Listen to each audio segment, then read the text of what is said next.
सहस्र दरूद व सालाम बर्षित होक विश्वबरेण्य नबी मुहम्मद रसूलुल्लाह सल्लल्लाहु अलैहि वसल्लमेर ऊपर। महान आल्लाह आमादेरके যারা এই আওয়াজ শুনছেন, যে ভাইরা যে মায়েরা আমাদেরকে সৃষ্টি করেছেন এবং প্রেরণ করেছেন এমন এক দেশে, যে দেশে আসতে আমরা চাইনি, আমাদের এখতিয়ার ছিল না। আমার যে চেহারার রূপ সৌন্দর্য অনেকের কাছে সেটা পছন্দ ছিল না, আমার গায়ের যে রং অনেকের কাছে সেটা পছন্দ ছিল না, কিন্তু আল্লাহ তাআলা ফাআলুল লিমা ইউরিদ, তার যা ইচ্ছা তিনি করেন। তিনি যাকে যা ইচ্ছা দান করেন, আর যাকে যা দিতে চাননি তা দেন না। আল্লাহুম্মা লা মানিআ লিমা আতাইতা ওয়া লা মুতিআ লিমা মানাতা ওয়া লা ইয়ানফা'ু যাল জাদ্দি মিনকাল জাদ্দ ওয়া লা হাওলা ওয়া লা কুওয়াতা ইল্লা বিল্লাহ।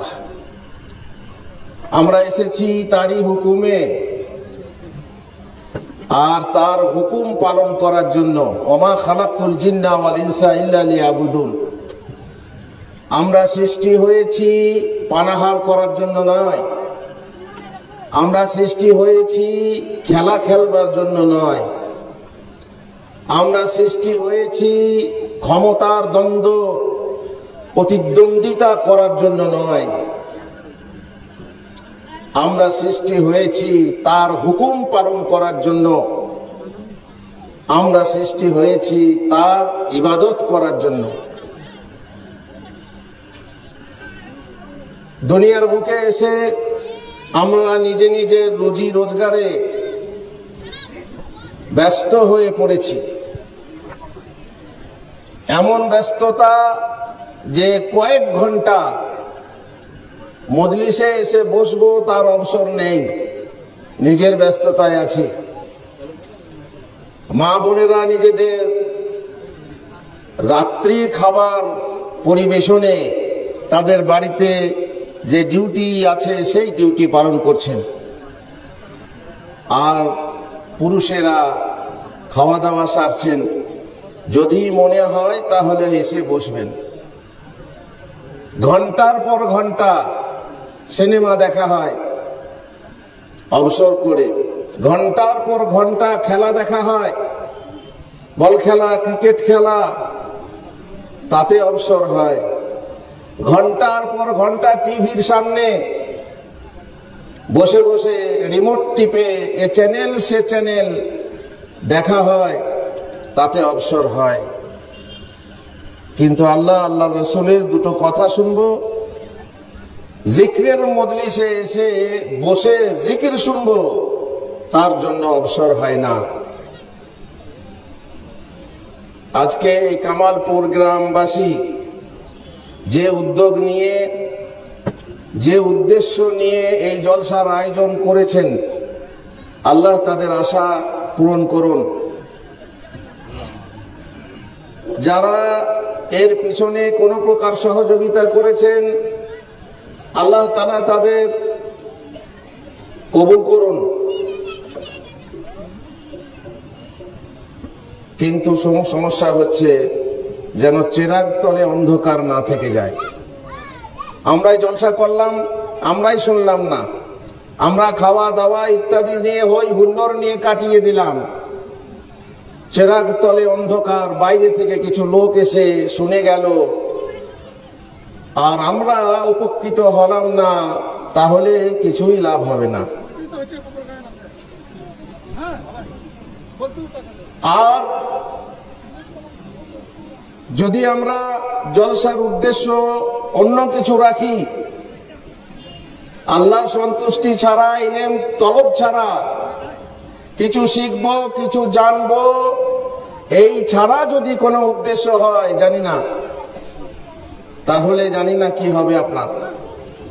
আপনি এই মজলিসে যদি না আসেন না বসেন, তাহলে বলবেন আমি আমার বাড়ির ছাদ থেকে বসে শুনছি, আমি আমার ঘরের বারান্দাতে বসে শুনছি, আমি আমার খামারে বসে শুনছি। কিন্তু এই মজলিসের সামনে এসে বসে শোনার যে মর্যাদা, যে মাহাত্ম্য, সেটা ঘরে বসে শুনলে হবে না, পাবেন না। এখানে মজলিসে এসে বসলে তার ফজিলত আলাদা। আপনি যদি না শোনেন, শুনতে না চান, তবুও আপনার গুনাহ আল্লাহ তাআলা মাফ করে দেবেন। আমরা পুরুষরা মসজিদে খুতবা শুনি, আমরা বাইরে জলসা শুনি, আমরা অনেক শুনতে পাই। কিন্তু আমাদের মা বোনেরা বাড়িতে থাকে, তাদের মসজিদে যাওয়ার ব্যবস্থা নেই, তাদের জলসায় শোনার ব্যবস্থা খুব কম থাকে। পুরুষরা জমা পড়ে এসে ঘরে তার স্ত্রীকে, তার মেয়েকে দুটো কথা শোনায় না যে মৌলী সাহেব আজকে খুতবাতে এই কথা বলল।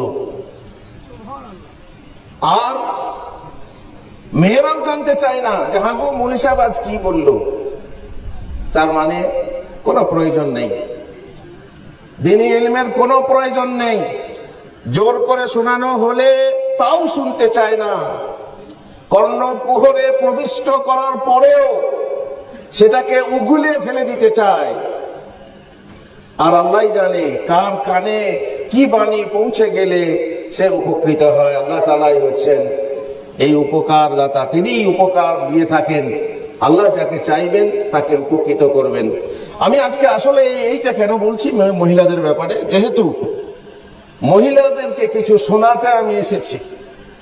যারা ঘরে বসে শুনছেন, পর্দার আড়ালে শুনছেন, খাওয়া দাওয়া রেখে দুটো কথা শুনুন, 1 ঘন্টা পরে খাবেন, সমস্যা নেই। অনেক রাত হয়, বিয়েতে শাদিতে অনেক সময় নষ্ট করেন, আর এই জলসা শোনার জন্য আপনার সময় নষ্ট করতে বলছি না, ব্যয় করেন। এতে সময় নষ্ট হয় না, এতে ব্যয় করলে সওয়াব হয়। সুতরাং তাদের জন্য কিছু উদাহরণ পেশ করছি হাদিস থেকে, মহিলাদের জন্য, যে মহিলা হতে হবে সেই রকম।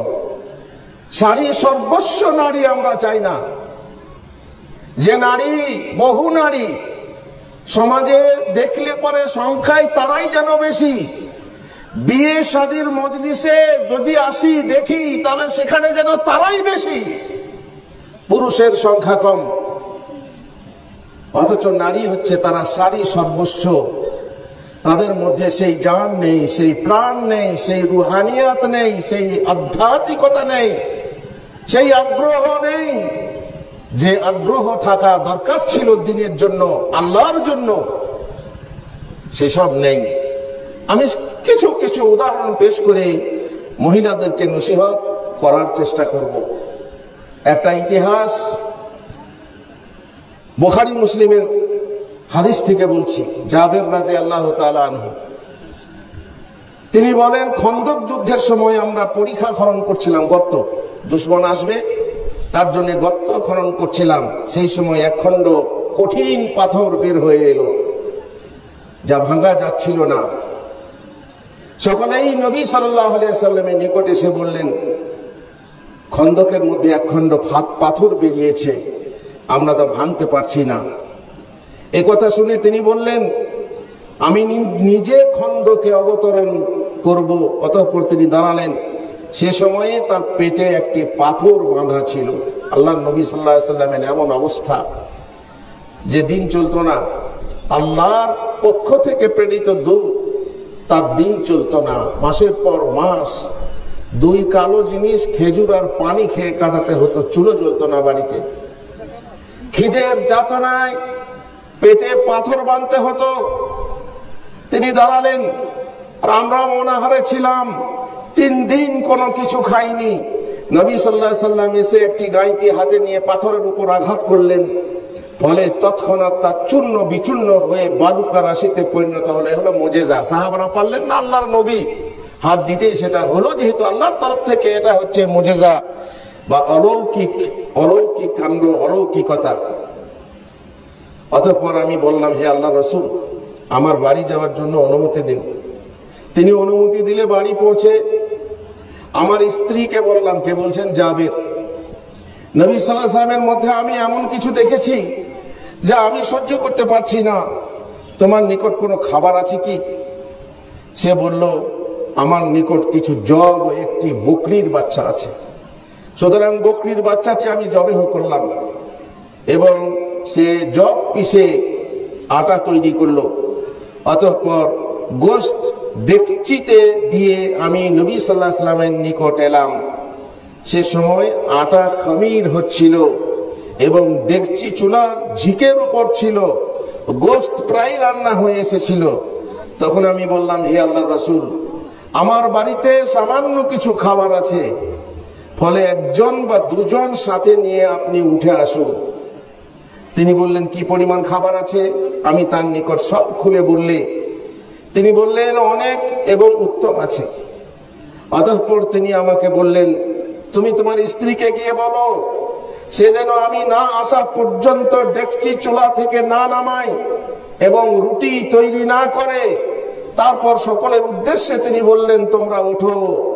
শুনুন খেয়াল করে, আল্লাহর নবী সাল্লাল্লাহু আলাইহি ওয়াসাল্লাম সাহাবীদের উদ্দেশ্যে বললেন, তোমরা ওঠো, জাবের তোমাদেরকে খাবারের দাওয়াত দিয়েছে। মুহাজির ও আনসারগণ উঠলেন এবং চলতে লাগলেন। অতঃপর আমি আমার স্ত্রীর নিকট গিয়ে বললাম, তোমার সর্বনাশ হোক, তোমার সর্বনাশ হোক। এখন কি হবে? নবী তো মুহাজির আনসার এবং তাদের অন্য সাথীদের নিয়ে চলে আসছেন। তিনি মানে জাবেরের স্ত্রী রাদিয়াল্লাহু আনহা, তিনি বললেন, তিনি কি আপনাকে জিজ্ঞাসা করেছিলেন খাবারের ব্যাপারে? আমি বললাম, হ্যাঁ। স্ত্রী বললেন, তাহলে আল্লাহ ও তার রাসূল অধিক জানেন। মহিলা, আল্লাহর উপর ভরসাকারিনী মহিলা, কোন দুশ্চিন্তা নেই। এত এত লোক আমার বাড়িতে আসছে, কিছু মাত্র রুটি তৈরি করার জন্য কিছু আটা আর একটা বকরি বাচ্চার গোশত মাত্র আছে। আল্লাহ রাসূল এত লোক নিয়ে আসছেন, আমি বাড়িতে কি খাওয়াবো? কোনো চিন্তা নেই, নিশ্চিন্ত মহিলা। তাহলে আল্লাহ তার রাসূল অধিক জানেন। আমাদের কাছে যা আছে তা তো আপনি তাকে জানিয়ে দিয়েছেন। জাবের বলেন, তখন আমার কিং কর্তব্য বিমূঢ়তা দূর হলো। আমি বললাম, তুমি ঠিকই বলেছ, আল্লাহ এবং রাসূল ভালোই জানেন তিনি কি খাওয়াবেন, তিনি নিজেই জানেন। তারপর নবী সাল্লাল্লাহু আলাইহি ওয়াসাল্লাম উপস্থিত হয়ে বললেন, তোমরা সকলে প্রবেশ করো এবং ভিড় করো না, ধীরে সুস্থে। এই বলে তিনি রুটিগুলোকে টুকরো টুকরো করে তার উপর গোশত দিয়ে সাহাবাদের মাঝে বিতরণ করতে শুরু করলেন। এগুলো পরিবেশন করার সময় তিনি ডেকচি ও চুলা ঢেকে রেখেছিলেন। এভাবে তিনি রুটি টুকরা করে হাত ভরে বিতরণ করতে লাগলেন। এতে সকলে তৃপ্তি সহকারে খাবার পরেও কিছু বাকি রয়ে গেছিল। এটা হচ্ছে রাসূলের মুজিজা। আমি এই ঘটনা কেন বললাম? শুধুমাত্র মহিলার আল্লাহর ভরসা, কোনো ভয় নেই। আল্লাহ রাসূল আসছেন, স্বয়ং তিনি নিজের লোক নিয়ে আসছেন। কত সংখ্যা ছিল জানেন? 900 জন, 900 লোক নিয়ে ওই একটা বকরির বাচ্চার গোশত আর এই কিছু আটার রুটি 900 জন লোককে খাওয়াবার জন্য আসছেন। মহিলার কোনো দুশ্চিন্তা নয়। আল্লাহ ওয়া রাসূলুহু আলাম, আল্লাহ রাসূল যখন নিয়ে আসছেন তিনি ব্যবস্থা করে নেবেন। এগুলো এক মহিলার কথা। দ্বিতীয় মহিলা, ধর্ম ও আখিরাতের ব্যাপারে আদর্শ স্ত্রীর আজব সহমত যদি দেখতে চান, শুনতে চান, তাহলে শুনুন। মদিনায় এক এতিমের বাগান ছিল, ওর সাথে অন্য এক ব্যক্তির বাগানও লাগালাগি ছিল। খেজুর গাছগুলি এমন ভাবে লাগালাগি ছিল যে ঝড় বৃষ্টি হলে খেজুর নিচে পড়ে গেলে পরস্পরের খেজুর পৃথক করা কঠিন হয়ে যেত। বোঝা যেত না কার গাছের পড়ে যাওয়া খেজুর কোনটা এবং কোনটা কার। অনাথ বালকটি, সে এতিম, চিন্তা করলো আমার বাগানটা পৃথক করে নিলে ভালো হয়, যাতে প্রত্যেকের মালিকানা সত্ত্ব পরিষ্কার হয়ে যাবে এবং পরস্পরে কোনো ঝগড়া ঝঞ্ঝাটও সৃষ্টি হবে না, এটা আমার ওটা আমার বলে। সুতরাং সেই এতিম বাচ্চা একটা দেওয়াল দিতে আরম্ভ করলো। যখন সে দেওয়াল দিতে শুরু করলো তখন তার প্রতিবেশীর একটা খেজুর গাছ মাঝখানে ঢুকে পড়লো। দেওয়াল তখনই সোজা হবে যখন সেই গাছটি সে পেতে পারে। ছেলেটি প্রতিবেশীর কাছে গেল, বলল, আপনার বাগানের অনেকগুলি খেজুর গাছ আছে, আমি দেওয়াল তৈরি করতে চলেছি, কিন্তু একটি গাছ আমার মালিকানাধীন এই পথে বাধা হয়ে দাঁড়িয়েছে, আপনি ওই গাছটি আমাকে দিয়ে দিন যাতে আমার দেওয়াল সোজা হয়ে উঠতে পারে। প্রতিবেশী লোকটি অস্বীকার করে দিল। ছেলেটি বলল, আচ্ছা, আপনি আমার কাছ থেকে ওর উচিত মূল্য নিয়ে নিন, একটা গাছের যা দাম হয় আপনি নিয়ে নেন, যাতে আমি দেওয়ালটা সোজা করে তুলতে পারি। সে বলল, আমি ওটা বিক্রয় করতে রাজি নই। প্রতিবেশী বলল, আমি ওটা বিক্রি করতেও রাজি নই। ছেলেটি সোজা রাসূলুল্লাহ সাল্লাল্লাহু আলাইহি ওয়াসাল্লামের খিদমতে উপস্থিত হলো, আবেদন করলো। এটা সুবিধা ছিল, আল্লাহ রাসূলের জামানায় কিছু হলে আমাদের মতো বিচার, এই আধো বিচার, কোলটানা বিচার, ঝোলটানা বিচার তখন তো ছিল না। আল্লাহ রাসূল স্বয়ং সেখানে গিয়ে সাহাবারা নিজেদের মসলা পেশ করতেন, নিজেদের ঝামেলা, নিজেদের মোকদ্দমা, নিজেদের মামলা পেশ করতেন, আর তিনি ফয়সালা দিয়ে দিতেন। আবেদন করলো, হে আল্লাহর রাসূল, অমুক লোকের বাগানের লাগালাগি আমার বাগান আছে, আমি দুই বাগানের মধ্যখানে দেওয়াল তৈরি করতে চাচ্ছি, কিন্তু দেওয়ালটি ততক্ষণ পর্যন্ত সোজা হবে না যতক্ষণ পর্যন্ত রাস্তায় অবস্থিত ওর একটি খেজুর গাছ আমার মালিকানায় না আসবে। আমি ওই গাছের মালিককে অনুরোধ করেছি বিক্রয় করার জন্য, নানা রকম অনুনয় বিনয় করেছি, কিন্তু সে কোনো মতেই রাজি হয়নি বিক্রি করতে। হে আল্লাহর রাসূল, আপনি আমার তরফ থেকে ওর কাছে সুপারিশ করে দিন যাতে সে গাছটি আমাকে দিয়ে দেয়। নবী সাল্লাল্লাহু আলাইহি সাল্লাম বললেন, ওই লোকটিকে ডেকে নিয়ে এসো। ছেলেটি ওই লোকটিকে তার কাছে গিয়ে বলল, আল্লাহ রাসূল সাল্লাল্লাহু আলাইহি সাল্লাম আপনাকে ডাকছেন। লোকটি মসজিদে নববীতে এলো। রাসূল সাল্লাল্লাহু আলাইহি সাল্লাম তার দিকে চেয়ে দেখলেন এবং বললেন, তোমার গাছটি এই এতিম ছেলেটাকে দিয়ে দাও। লোকটি বলল, আমি তো এই গাছ দেব না। নবী সাল্লাল্লাহু আলাইহি সাল্লাম পুনরায় বললেন, নিজের এই ভাইকে গাছটা দিয়ে দাও। লোকটি বলল, না, আমি দেব না। নবী করিম সাল্লাল্লাহু আলাইহি সাল্লাম আবারও বললেন, তোমার ভাইটিকে গাছটি দিয়ে দাও, আমি ওর বিনিময়ে জান্নাতে একটি গাছ দেবার প্রতিশ্রুতি দান করছি, তুমি ওকে দিয়ে দাও, আমি তোমাকে জান্নাতে এর বিনিময়ে একটি গাছ দেওয়ার প্রতিশ্রুতি বা দিচ্ছি বা জামিন হচ্ছে। এত বড় একটি ভালো প্রস্তাব শোনার পরেও সে বলল, না, আমি খেজুর গাছ দেব না। দুনিয়ার বিনিময়ে আখিরাতের সম্পত্তি আমি পাবো, তাতেও লোভ হলো না।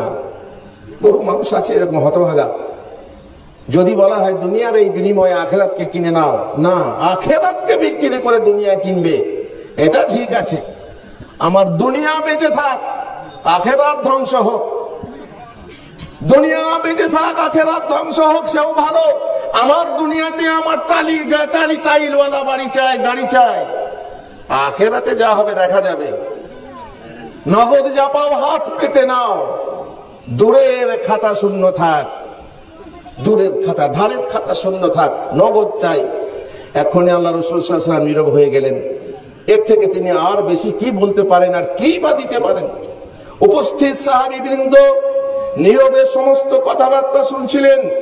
উপস্থিত সাহাবীবৃন্দের মধ্যে বিখ্যাত সাহাবী আবু দাহদাহ, নামটা মুখস্থ করে নেন, বিখ্যাত সাহাবী আবু দাহদাহ রাদিয়াল্লাহু তাআলা আনহু বিদ্যমান ছিলেন। মদিনায় তার একটি সুন্দর বাগান ছিল, যাতে 600 খেজুর গাছ ছিল এবং উৎকৃষ্ট ফলের জন্য বাগানটি প্রসিদ্ধ ছিল।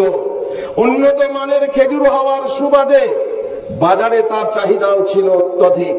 মদিনার বড় বড় ব্যবসায়ী ঐকান্তিক আশা পোষণ করত, যদি তাদের ওই রকম একটা বাগান হতো। আবু দাহদাহ রাদিয়াল্লাহু তাআলা আনহু ওই বাগানের মধ্যখানে একটি সুন্দর বাড়ি নির্মাণ করে রেখেছিলেন। স্ত্রী ও সন্তান সন্ততি সহ তিনি সেখানে স্বাচ্ছন্দ্যে বসবাস করতেন। মিষ্টি পানির কূপ ওর গুরুত্ব আরো বৃদ্ধি করে দিয়েছিল। আবু দাহদাহ রাদিয়াল্লাহু তাআলা আনহু যখন রাসূল সাল্লাল্লাহু আলাইহি ওয়াসাল্লামের ওই আকর্ষণীয় প্রস্তাব শুনলেন, কি আকর্ষণীয় প্রস্তাব? খেজুর গাছের বিনিময়ে জান্নাতে একটা খেজুর গাছ, দুনিয়ার একটা গাছের বিনিময়ে জান্নাতের একটা খেজুর গাছ। তখন তিনি মনে মনে বললেন, এই দুনিয়া কত তুচ্ছ, আজ না হয় কাল মরতেই হবে, অতঃপর চিরস্থায়ী শোক কিংবা দুঃখের জীবন শুরু হবে। মন নেই, রাতে শুলে সকালে চোখ খুললে কাল সকাল, আর চোখ না খুললেই পরকাল, শুরু হয়ে গেল পরকাল। দুনিয়ায় তুচ্ছ দুনিয়া। চিন্তা করতে পারেন, সাহাবারা এরকমই ছিলেন। একবার এক ছেলে নবী সাল্লাল্লাহু আলাইহি সাল্লামকে উজুর পানি দিলেন। তিনি বললেন, তুমি আমার কাছে কিছু চাও, তুমি আমার কাছে কিছু চাও। বলছে, ইয়া রাসূলুল্লাহ, আমাকে সময় দেন, আমি কি চাইবো আপনাকে বলবো। ছেলেটা কিছুই চাইল না। সে কারো কাছে, মায়ের কাছে বা কারো সাথে পরামর্শ করে এসে বলছে, ইয়া রাসূলুল্লাহ, আমি জান্নাতে আপনার সঙ্গ চাই, জান্নাতে যেন আপনার সঙ্গে থাকতে চাই। অথচ তিনি সে যদি চাইতো টাকা পয়সা চাইতো, পেত। সে যদি আরো কিছু চাইতো, পেত। কিন্তু দুনিয়ার কিছু চাওয়া, দুনিয়ার কিছু চাওয়া সে চাইলো না। সে বলল, ইয়া রাসূলুল্লাহ, আমি জান্নাত শুধু নয়, জান্নাতে আপনার সঙ্গে থাকতে চাই। এ হলো রাসূলুল্লাহ সাল্লাল্লাহু আলাইহি ওয়াসাল্লামের জামানায় সাহাবাদের চাওয়া। দুনিয়া কিছুই না, দুনিয়া চাইবো কেন?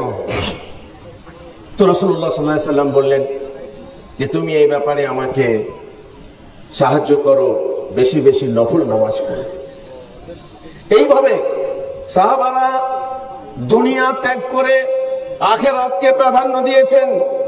ইনি আবু দাহদা বললেন, এই দুনিয়া কত তুচ্ছ, আজ না হয় কাল মরতেই হবে, অতঃপর চিরস্থায়ী সুখ কিংবা দুঃখের জীবন, অতঃপর যদি পরকালের জীবনে জান্নাতে একটা খেজুর বৃক্ষ আমি পেয়ে যাই, তাহলে কতই না সুন্দর হয়।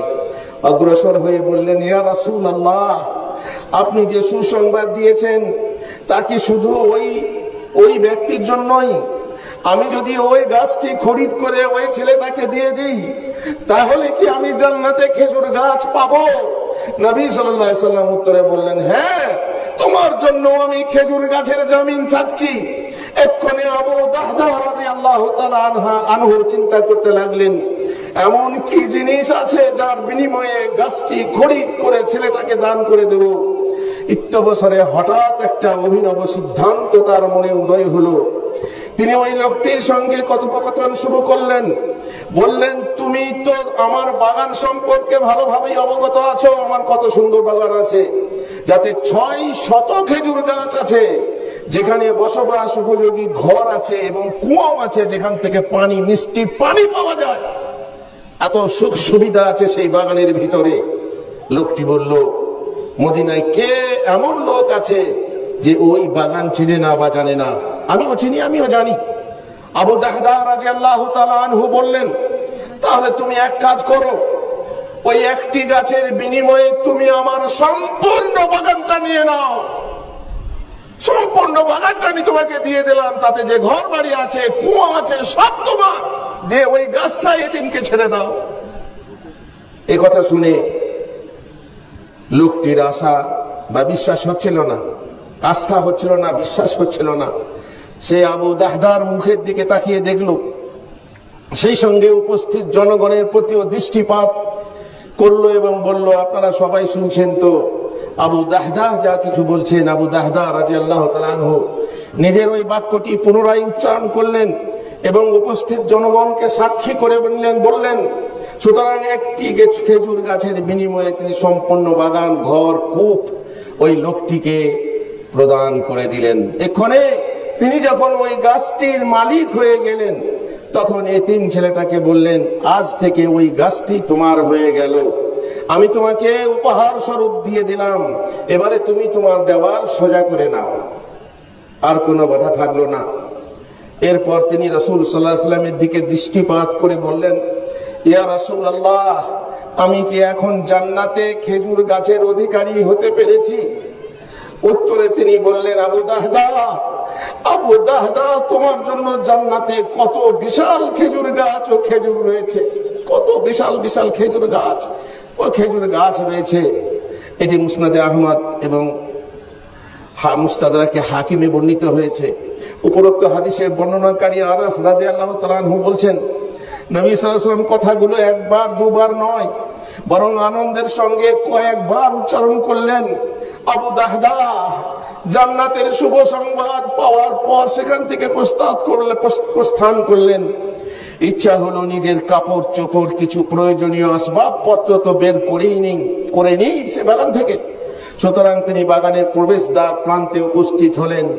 ভিতর থেকে ছেলে মেয়েদের শব্দ শোনা গেল। স্ত্রী গৃহস্থালী কাজে ব্যস্ত। স্ত্রীরা শোনো, মহিলারা শোনো, আবু দাহদা বাগান বিক্রি করে সেই বাগানের ঘরে পৌঁছে স্ত্রীর কাছে গেলেন। ছেলেরা খেলাধুলায় রত ছিল। মনে হলো বাড়ির অন্তরে গিয়ে স্ত্রীকে খবরটা শুনিয়ে দিই, কিন্তু দরজাতেই দাঁড়িয়ে গেলেন। যেখান থেকেই ডাকলেন উম্মে দাহদা। উম্মে দাহদা আশ্চর্য বোধ করলেন, কি ব্যাপার? আবু দাহদা ভিতরে প্রবেশ না করে দরজার বাইরে থেকেই কেন ডাক দিচ্ছেন? দ্বিতীয়বার আবার ডাক দিচ্ছেন, উম্মে দাহদা। উত্তরে বললেন, এই যে আমি উপস্থিত আছি আবু দাহদা। উত্তর শুনি বললেন, ছেলে মেয়েদেরকে সঙ্গে নিয়ে এই বাগান বাড়ি থেকে তুমি বের হয়ে এসো, কারণ এই বাগানটি আমি বিক্রি করে দিয়েছি। উম্মে দাহদা কি বললেন? উম্মে দাহদা কি বললেন? মহিলারা শোনো, বাগান বিক্রয় করে দিয়েছেন মানে? কাকে এবং কত দামে বিক্রয় করলেন? উত্তরে বললেন, জান্নাতের একটা খেজুর গাছের বিনিময়ে আমি এই সমস্ত বাগান বাড়ি খেজুর গাছ বিক্রি করে দিয়েছি। স্ত্রী কি বললেন, পাগল নাকি তুমি? মাথা খারাপ হয়েছে তোমার? কোথায় গিয়ে দাঁড়াবো? রাস্তায় গিয়ে বসবো? কত রকম কথা। কিন্তু না, সেই মহিলা নয়, এ সারি সর্বস্ব নারী নয়, সারি সর্বস্ব নারী নয়, সে হচ্ছে সাহাবী নারী। উম্মে দাহদা বলেন, আল্লাহু আকবার, আল্লাহু আকবার। আপনি বড় লাভদায়ক ব্যবসা করেছেন, এখন এই বাগানে প্রবেশ না করাই উত্তম। বড় লাভজনক ব্যবসা। জান্নাতে একটি গাছ, যার নিচে ঘোড়সওয়ার ব্যক্তি 70 বছর পথ চলতে থাকবে, তবুও তার ছায়া শেষ হবে না। উম্মে দাহদা রাদিয়াল্লাহু তাআলা আনহা ছেলেদের হাত ধরলেন। স্বামীকে কোনো প্রকার দ্বিরুক্তি না করে, কোনো প্রকার প্রতিবাদ না করে, খেজুর গাছ বিক্রি খাবো কি?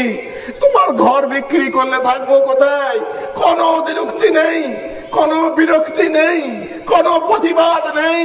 ছেলেদের হাত ধরে ঘর থেকে বেরিয়ে এলেন আর ছেলেদের জামার পকেট গুলো খুঁজে দেখতে লাগলেন। তাতে যা কিছু ছিল, খেজুর ইত্যাদি সব বের করে দিলেন। বললেন, এখন একটা মহান প্রতিপালকের হয়ে গেছে, এসব আমাদের আর নয়। অতঃপর শূন্য হাতে বাগান থেকে বাইরে বের হয়ে এলেন। জানি না বোনটি, জানি না মা আমার, তুমি হলে তোমার স্বামীকে পাগল বলতে কিনা? উত্তর যদি না হয়, তাহলে তুমিও একজন আদর্শ স্ত্রী এবং জান্নাতি নারী। এরকম স্ত্রী যে স্বামীর সঙ্গে সহমত পোষণ করে, স্বামীকে তার ধর্ম কাজে সহযোগিতা করে, এমন স্ত্রী আমাদের বর্তমান পরিবেশে পাওয়া বড় ভার। স্বামী চাষী হলে আদর্শ স্ত্রী তার চাষে যথাসাধ্য সহযোগিতা করবে। বিচারপতি হলে ন্যায় বিচারে, লেখক হলে লেখায়, নেতা হলে সততায়, পুলিশ হলে ইনসাফে, ব্যবসায়ী হলে হালাল ব্যবসায় সহযোগিতা করবে। হারাম কামায়ে সতর্ক করে বলবে, ওগো আমরা খিদেতে যদি না খেতে পাই, তোমার ব্যবসা না চলে, তোমার ব্যবসায় লাভ না হয়, না খেতে পেয়ে আমরা খিদে সহ্য করে নেব, কিন্তু জাহান্নামের আগুনের তাপ সহ্য করতে পারবো না, তুমি হারাম কামাই করো না। এমন বহু স্ত্রী আছে যারা স্বামীকে হারাম কাজে সহযোগিতা করে। বস্তাটি ধরে ধুলো মিশাইতে ধানে, তাও তুষ ভিজিয়ে, আগ্রা ভিজিয়ে ধানের সঙ্গে মিশিয়ে সেটাকে বিক্রি করতে সাহায্য করে। ফাঁকিবাজিতে, ধান্দাবাজিতে সহযোগিতা করতে পারে, এমন বহুগুলো বউ পাওয়া যায়। কিন্তু এমন বউ কোথা পাবেন যে বউ যে স্ত্রী বিয়ের আগে মা তাকে বলছে যে ওমরের ঘোষণা দিয়েছে দুধে পানি মেলানো যাবে না, মা বলছে আজকে দুধে পানি মিলা, দুটো পয়সা বেশি হবে। হ্যাঁ, ভেজাল মার্কা মা, ভেজাল মেশাতে বলছে, দুধের দামে পানিটাও বিক্রি হবে। বেটি বলছে ওমরের ঘোষণা দিয়েছে যে পানি মেলানো যাবে না। বলছে ওমর কি দেখতে আসছে নাকি, ওমর কি দেখতে আসছে নাকি? বেটি বলছে মা গো, ওমর দেখতে আসেনি, দেখনেওয়ালা একজন আছেন, তিনি ওপর থেকে দেখছেন। আল্লাহর ভয়, গায়েবী ভাবে আল্লাহকে ভয় করে এমন বেটি কটা আছে। মাকে বলছে আমি পারবো না, দুধে পানি মেশাতে পারবো না। এমন স্ত্রী আছে কি যে স্বামীকে বলবে তোমার হারাম কাজে সহযোগিতা করতে আমি পারবো না, বলবে আমার ভাত চলে যাবে, আমি খাবো কি, আমি যাব কোথায়?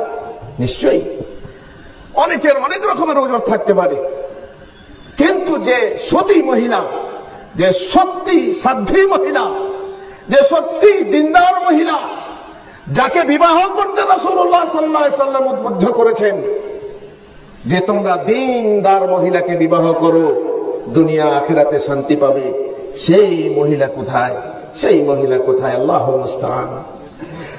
ছাত্রী স্বামী যদি ছাত্র হয়, তার পড়াশোনায় সহযোগিতা করে, ভালো নম্বর আনতে উৎসাহিত করে, এমন নয় যে বিবাহের পরে তার স্বামীকে পড়াশোনাতে এমন করে দিল যে সে আর ভালো নম্বর তুলতে আনতে পারে না। নিজের যৌবনের আকর্ষণে তার পড়াশোনার ক্ষতি করে না, অথবা পড়া ছাড়তে বাধ্য করে না। কত মৌলী সাহেব পড়াশোনা করছিলেন, বিয়ে করলেন আর বাস, মৌলী সাহেব স্ত্রীর ফাঁদে পড়ে তিনি আর পারলেন না। এখানেই যেখানে বসে গল্প করছি তার থেকে বেশি দূর নয়, এক ভাইয়ের লম্বা দাড়ি ছিল, মাদ্রাসায় পড়াশোনা করছিল, বিয়ে হলো, বাসর হলো, পরের দিন সকালে এলো, দাড়ি তখন সাফান সাফা, দাড়ি নেই। কি হলো ভাই? তোমার ভাবি বলছে এখন থেকে দাড়ি রাখবে, একটু বুড়ো হলে না হয় রাখবে। কি গো, নবীর আনুগত্য করবেন না বিবির আনুগত্য করবেন? নবীর আনুগত্য করবেন না বিবির আনুগত্য করবেন? বিবি বলছে, আদেশ করছে যে তুমি দাড়ি কেটে দাও, তুমি দাড়ি কেটে দিলে, তোমার নবীর আনুগত্যকে তুমি কোরবানি দিয়ে দিলে। এমনও মহিলা আছে, এমনও পুরুষ আছে, মাগো তুমি তা করো না। তুমি তোমার স্বামীর জন্য সহযোগিতা করবে দিনের কাজে, তুমি নিজে দিনের কাজের কাজী হবে এবং তোমার স্বামীকে দিনদার বানাতে সহযোগিতা করবে, তবেই হবে তুমি সেই স্ত্রী যে স্ত্রী জান্নাতে যাবে স্বামীর সাথে এবং চিরস্থায়ী জান্নাতে বসবাস করবে। চাকুরিজীবী হলে চাকুরিতে বাধা দেয় না, সে উদ্দেশ্যে দূরে বা বিদেশে থাকলে নিজের প্রেম উৎকণ্ঠা প্রকাশ করে তাকে কাছে ডেকে নেয় না। গাছতলাতে বাস করব, বাসি ভাত খাবো, শুকনো রুটি খাবো, তবু তুমি বিদেশে থেকো না, আমি আর থাকতে পারছি না।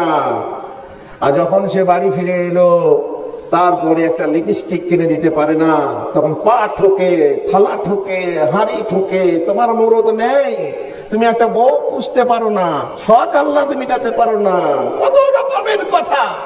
তো কালকে তুই ডেকে আনলি কেন?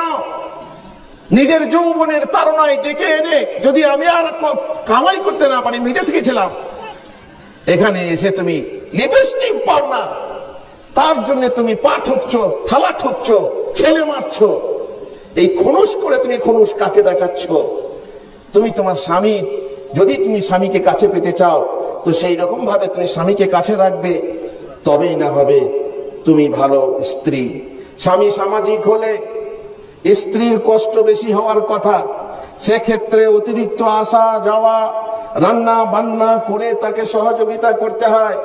ঘরে এত কুটুম আসে, আল্লাহ, রান্না বান্না করে, কিন্তু স্ত্রী তো শব্দ করে না। সেই স্ত্রী, যে স্ত্রী বাড়িতে মেহমান আসে, তোমার কত মেহমান আসে, অত আমি পারবো না, কিন্তু না, তার কাছে ভালো লোক আসছে, তাকে রান্না করে খাওয়াতে হবে, তার খিদমত করতে হবে। তুমি তোমার স্বামীকে বাধা দিচ্ছ, আমি পারবো না, তুমি দেখে নাও, ইত্যাদি ইত্যাদি। এইভাবে যদি বাধা দাও, তোমার স্বামীকে ভালো কাজ করতে বাধা দাও, স্বামীর ভালো কাজে যদি তুমি সহযোগিতা না করো, তাহলে তুমি কিন্তু ভালো আদর্শ স্ত্রী নও, ভালো স্ত্রী নও। ভালো স্ত্রী হতে হলে স্বামীর সহমত করতে হবে তার দিনদারিতে, এবং তোমাকে দিনদার হতে হবে। জানো, মসজিদে মুসাফির এসেছে, এখানেও থাকবে, গ্রামেও থাকবে। মসজিদে মুসাফির এসেছে, এসে বলছে, ওগো মুসাফিরটা কারো বাড়িতে ভাত পাইনি, ঘরে কি ভাত হবে? বলছে যে আমি তোমার জন্য ভাত রাখা আছে, সেইটুকুই আছে, আর আমার জন্য যা ভাত আছে তাই আছে। তো বলছে, এক কাজ করো, আমার ভাতটা দাও, আমি মুসাফিরকে দিয়ে আসি, বেচারি খেতে পাইনি।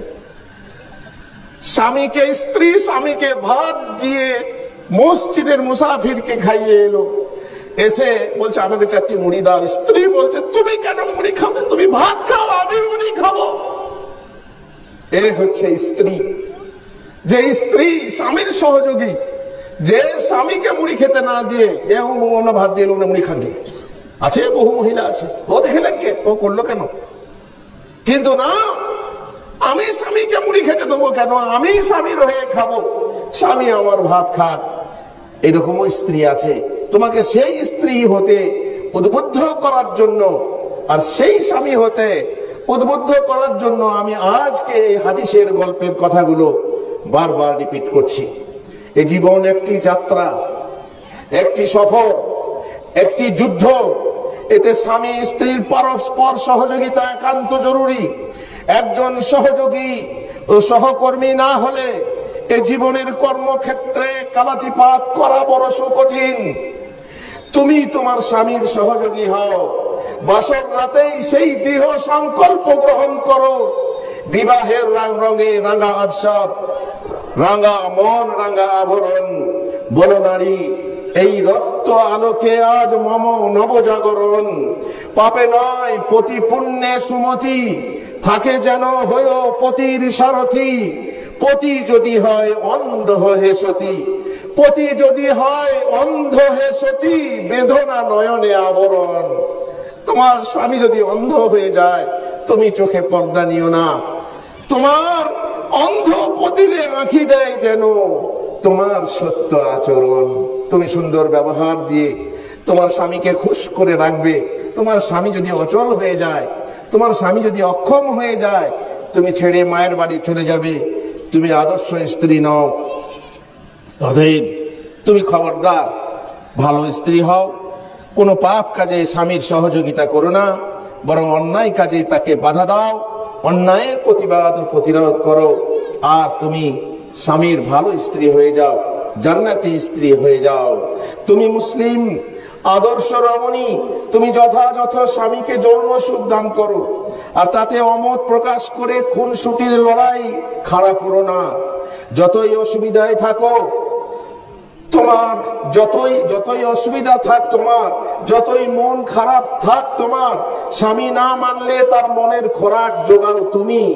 এ ব্যাপারে একটা ইতিহাস বলছি, হাদিসের ইতিহাস মায়েরা শুনেছে। রমিচা নামে, রমিচা আসলে নাম নয়, এর আরবি নাম হচ্ছে রোমাইসা। এর আরবি নাম হচ্ছে রোমাইসা। তাদের একমাত্র সন্তান ব্যাধিগ্রস্ত ছিল।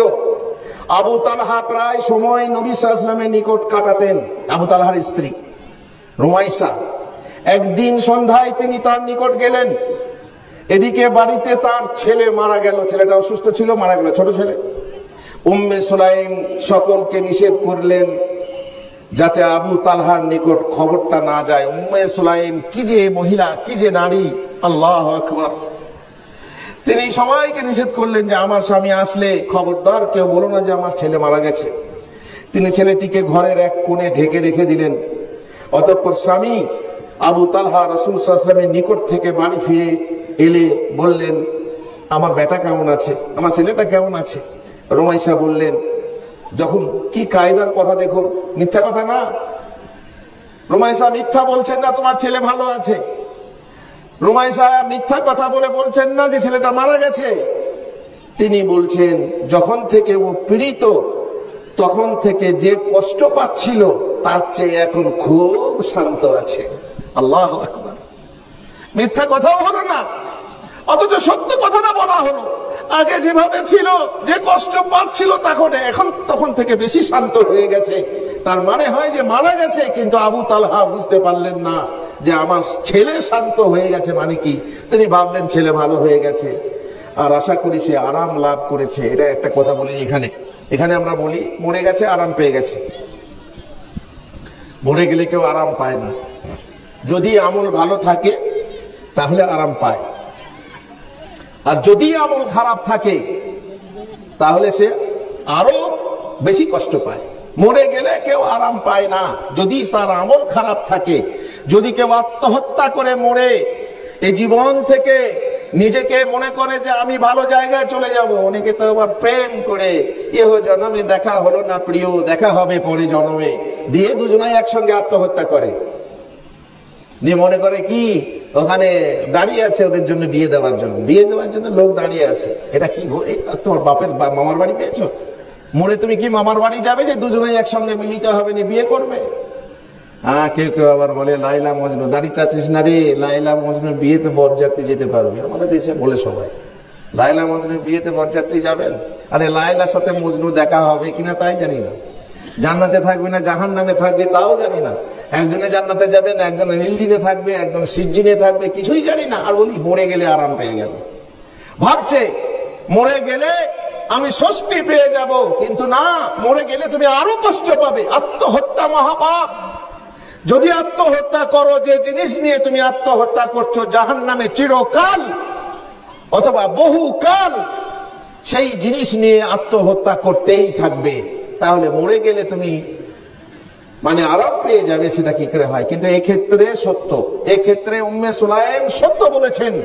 যেহেতু একজন শিশুর কোনো পাপ থাকে না, শিশুর কোনো পাপ থাকে না, সেই শিশু মরে গেছে, সে আমনা শান্ত হয়ে গেছে। অতঃপর পতিপ্রাণা স্ত্রী, স্বামী এবং তার সাথে আসা আরো অন্যান্য মেহমানদের জন্য রাতের খাবার, রাতের ব্যাপার, রাত্রের খাবার পেশ করলেন। ছেলে মরে ঘরের কোণে ঢাকা রাখা আছে, আর স্ত্রী, স্বামী এবং তার সাথে আসা লোকেদের খাবারের ব্যবস্থা করছে। আবু তালহা উঠে নিজের বিছানায় শুয়ে পড়লেন। খাওয়া দাওয়া হয়ে গেল, লোকেরা বাড়ি ফিরে গেল, আর উনি আমনা বাস ছেলে আমনা আরামে ঘুমাচ্ছে। ছেলেটাকে কোলে নিয়ে দেখে নি না ঘুমাচ্ছে, ঘুমাক। উনি উঠে বিছানায় শুয়ে পড়লেন, স্ত্রীর কথাই ভাবলেন, ছেলে আরামে ঘুমিয়ে গেছে। ওদিকে পতিব্রতা রুমাইসা সব কাজ সেরে উত্তম রূপে সাজসজ্জা করলেন। আমাদের মেয়েরা দিনের বেলায় সাজে, কার জন্যে? স্বামীর জন্যে নয়। বাড়িতে দেওয়ার এলে সাজে, হাসপাতাল যেতে হলে সাজে, হাটে বাজারে যেতে হলে সাজে। স্বামীর জন্য ছেঁড়া কাপড় আর নাকে ফোঁটা, লিপস্টিক অন্যের জন্যে, সাজগোজ অন্যের জন্যে, স্বামীর জন্য নয়।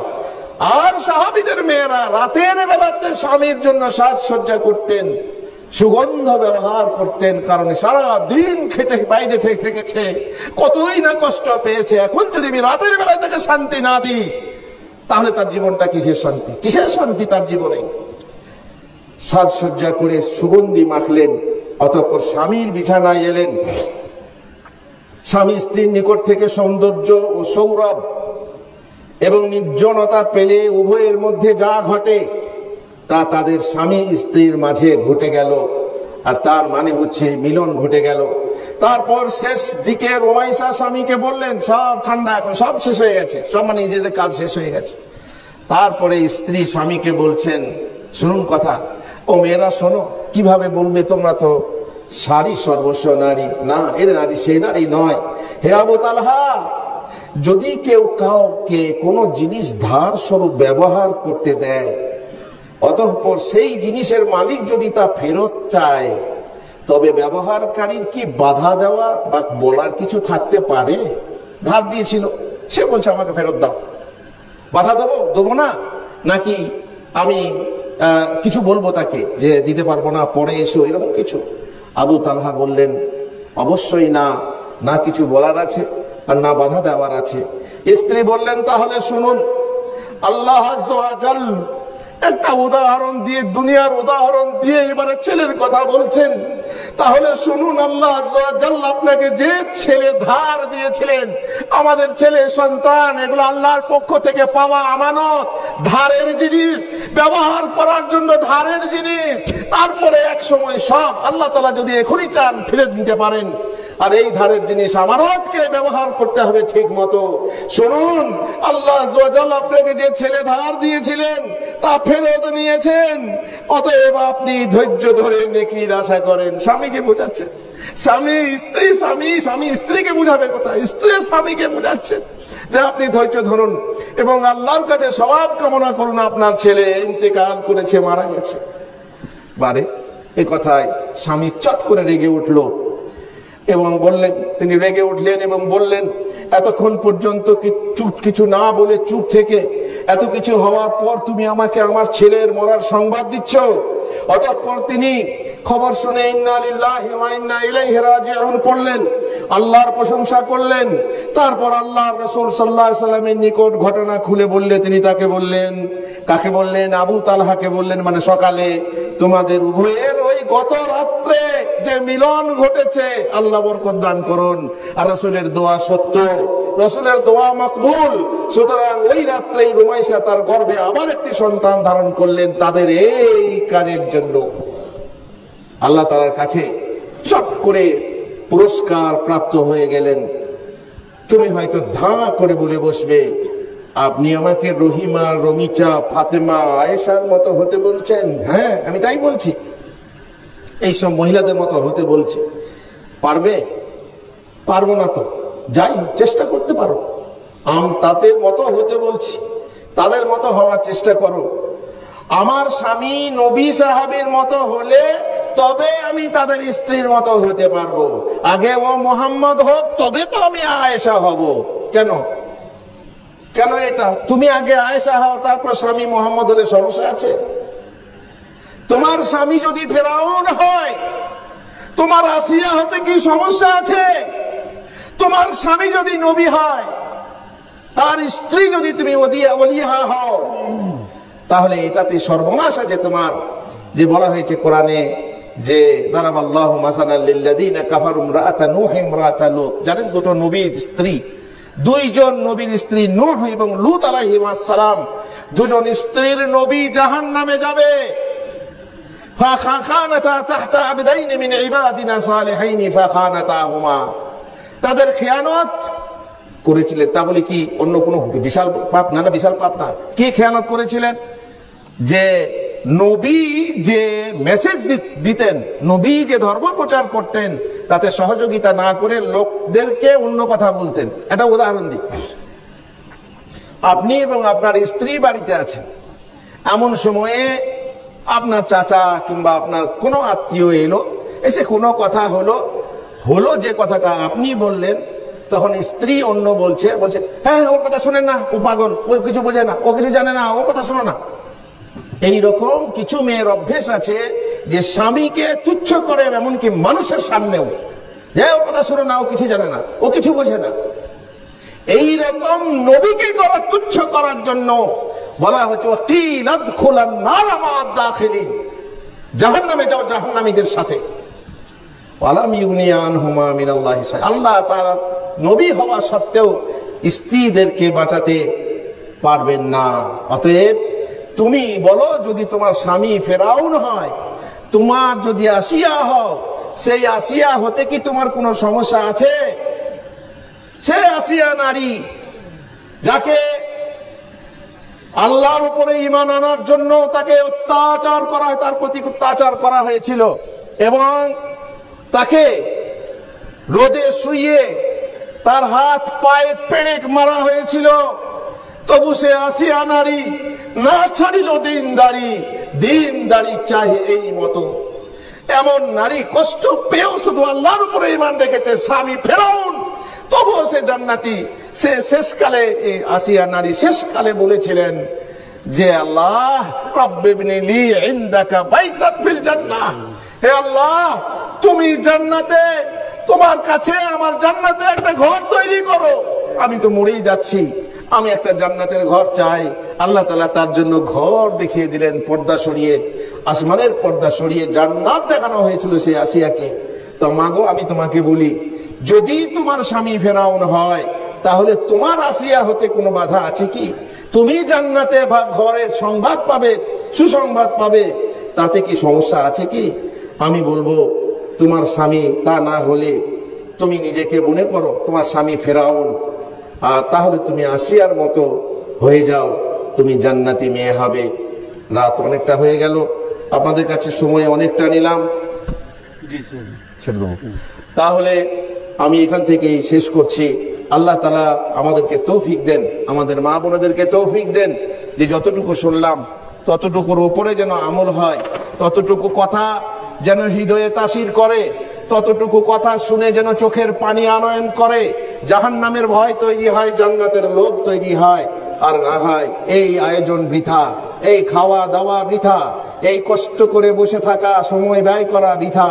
আল্লাহ আমাদেরকে তৌফিক দেন, আল্লাহুম্মা আমিন।